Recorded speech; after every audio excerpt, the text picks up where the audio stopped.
បាទគោរពជម្រាបសួរលោកគ្រូអ្នកគ្រូក៏ដូចជាសួស្តីទៅកាន់សិស្សានុសិស្សទាំងអស់គ្នាបាទថ្ងៃនេះយើងមកបន្តលំហាត់មួយទៀតបាទដែលគេនិយាយថាអំបិលកាបូណាតមានប្រតិកម្មជាមួយនឹងអាស៊ីតផលិតបាន2.4 ដេស៊ីម៉ែត្រគីបនៃកាបូនឌីអុកស៊ីតនៅសីតុណ្ហភាពបន្ទប់បាទអញ្ចឹងសីតុណ្ហភាពបន្ទប់ហ្នឹងគឺសីតុណ្ហភាពធម្មតាដែលយើងរស់នៅហ្នឹងបាទអញ្ចឹងគេឲ្យយើងរកម៉ាស់នៃកាល់ស្យូមកាបូណាតដែលបានប្រើបាទអញ្ចឹងចំពោះវីដេអូមុនឬក៏វិធីសាស្ត្រមុនដែលយើងយកមកប្រើភាគច្រើនគឺយើងដើម្បីយើងអាចរកអង្គធាតុប្រកកបាទឬក៏ម៉ាស់នៃអង្គធាតុកកើតអញ្ចឹងគឺយើងតែងតែរកតាមវិធីសមមាត្របាទប៉ុន្តែថ្ងៃនេះដោយសារតែបាទលំហាត់របស់យើងគេអត់បានប្រាប់ទៅលើបាទម៉ាស់នៃអង្គធាតុបាទម៉ាស់នៃអង្គធាតុកកើតឬក៏ម៉ាស់នៃអង្គធាតុប្រតិករណាមួយទេអញ្ចឹងហើយគេប្រាប់ទៅលើអីគេបាទគេប្រាប់ទៅលើមៀតនៃអង្គធាតុកកើតវិញតើយើងអាចប្រើប្រាស់វិធីសមមាត្រដើម្បីយើងអាចរកបានទៀតអត់បាទអញ្ចឹងយើងអត់អាចប្រើប្រាស់វិធីនឹងបានទៀតទេអញ្ចឹងទើបយើងប្រើប្រាស់វិធីបាទ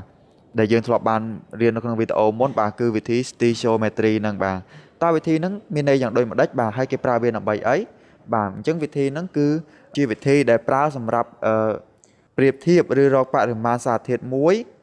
ដោយយើងដឹងព័ត៌មាននៃសារធាតុមួយទៀត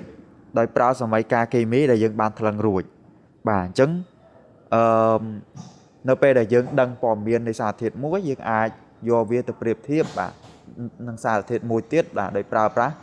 ចំនួនម៉ូលបាទអញ្ចឹងដោយយើងយកចំនួនម៉ូលប្រៀបធៀបពីសារធាតុមួយទៅសារធាតុមួយទៀតបាទអញ្ចឹងឥឡូវយើងមកមើលដើម្បីយើងអាច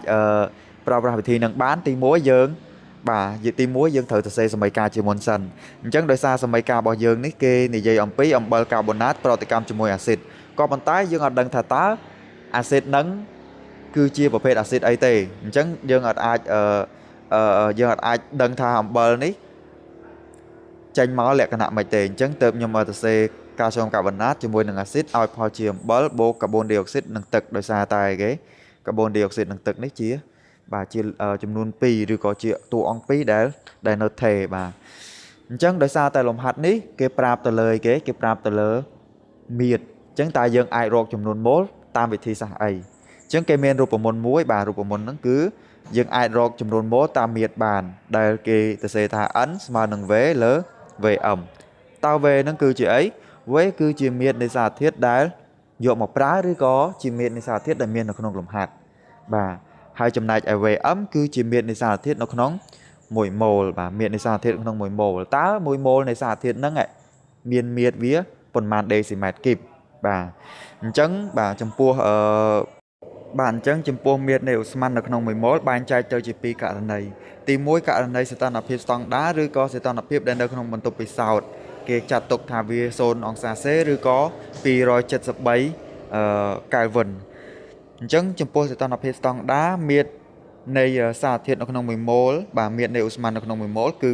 22.4 ដេស៊ីម៉ែត្រគីបនៅក្នុង1ម៉ូលរីឯនៅក្នុងសីតុណ្ហភាពបន្ទប់គឺ24 ដេស៊ីម៉ែត្រគីបនៅក្នុង1ម៉ូលបាទអញ្ចឹងបន្ទាប់ពីយើងដឹងអំពីមៀតនៃឧស្ម័ននៅក្នុង1ម៉ូលហើយយើងមករកចំនួនម៉ូលទាំងអស់គ្នាបាទអញ្ចឹងតាមរូបមន្ត n ស្មើនឹង v លើ vm បាទអញ្ចឹង v របស់យើងគឺស្មើនឹង2.4 ដេស៊ីម៉ែត្រគីបបាទយើងសរសេរ2.4 ដេស៊ីម៉ែត្រគីបមកហើយចំពោះមៀតនៃសារធាតុក្នុង1ម៉ូលដែលនៅក្នុងនេះគឺសីតុណ្ហភាពបន្ទប់គឺ24បាទ24ដេស៊ីម៉ែត្រគីបនៅក្នុង1ម៉ូលបាទយើងសរសេរ24នេះមកបាទបន្ទាប់ពីនឹងហើយគឺយើងបាទកណនាមកគឺស្មើនឹង0.1បាទ0.1ម៉ូលតើ0.1ម៉ូលនេះគឺជាចំនួនម៉ូលរបស់អ្នកណាគេគឺ0.1ម៉ូលនេះគឺជាចំនួនម៉ូលរបស់កាបូនឌីអុកស៊ីតបាទរបស់កាបូនឌីអុកស៊ីតអញ្ចឹងតើយើងអាចរកបាទម៉ាស់នៃកាល់ស្យូមកាបូណាតដោយរបៀបណាបើយើងដឹងចំនួនម៉ូលនៃបាទបើយើងត្រឹមតែដឹងចំនួនម៉ូលនៃកាបូនឌីអុកស៊ីតហ្នឹងបាទអញ្ចឹងគឺទៅយើងប្រើប្រាស់វិធី stoichiometry ដើម្បីមកប្រៀបធៀបបាទអញ្ចឹងគឺដោយសារតែសមីការរបស់យើងនេះយើងមើលមេគុណនៃកាល់ស្យូមកាបូណាតគឺពីមុខវា1បាទមេគុណនៃកាបូនឌីអុកស៊ីតក៏1ដែរអញ្ចឹងគឺយើងប្រៀបធៀបមេគុណវា1ដូចគ្នាអញ្ចឹងបើសិនជា1ម៉ូលបាទ0.1ម៉ូលនៃកាបូនឌីអុកស៊ីតក៏ស្មើនឹង0.1ម៉ូលនៃបាទកាល់ស្យូមកាបូណាតដែរតោះណាកន្លែងហ្នឹងបាទអញ្ចឹងយើងប្រៀបធៀបមកបាទយើងដាក់មេគុណ1ដូចគ្នាតមកទៀតបាទ ចំនួនម៉ូលនៃកាបូនឌីអុកស៊ីតគឺស្មើនឹងបាទចំនួនម៉ូលនៃកាល់ស្យូមកាបូណាតស្មើនឹង 0.1 ម៉ូលបាទអញ្ចឹងយើងដឹងហើយនេះយើងដឹងចំនួនម៉ូលនៃកាល់ស្យូមកាបូណាតហើយយើងអាចរកបាទម៉ាស់នៃកាល់ស្យូមកាបូណាតនឹងបានហើយដោយវិធីសាស្ត្ររបស់យើងគឺរូបមន្តរបស់យើងគឺអីគេ n ស្មើនឹង m តូចលើ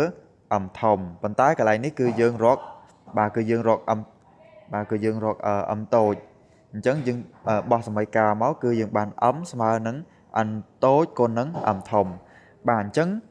n តូចរបស់យើងដែលយើងបានប្រៀបធៀបមិញគឺស្មើនឹង 0.1 ម៉ូលបាទម៉ាស់ម៉ូលេគុលរបស់យើងបើយើងកណនាកាល់ស្យូមកាបូណាតទៅគឺស្មើនឹង100ក្រាមក្នុង1ម៉ូលអញ្ចឹងពេលដែលយើងគុណគ្នាគឺគឺស្មើនឹងបាទ10ក្រាមដូចនេះបាទម៉ាស់នៃកាល់ស្យូមកាបូណាតគឺស្មើនឹង10ក្រាមបាទអញ្ចឹងវីដេអូរបស់យើងមានតែប៉ុណ្្នឹងទេបាទគិតថាវីដេអូនេះមានប្រយោជន៍កុំភ្លេចជួយចុច like ហើយនិង subscribe ផងហើយយើងនឹងជួបគ្នានៅវីដេអូក្រោយបន្តទៀតបាទអរគុណច្រើនសូមជម្រាបលាបាទអរគុណ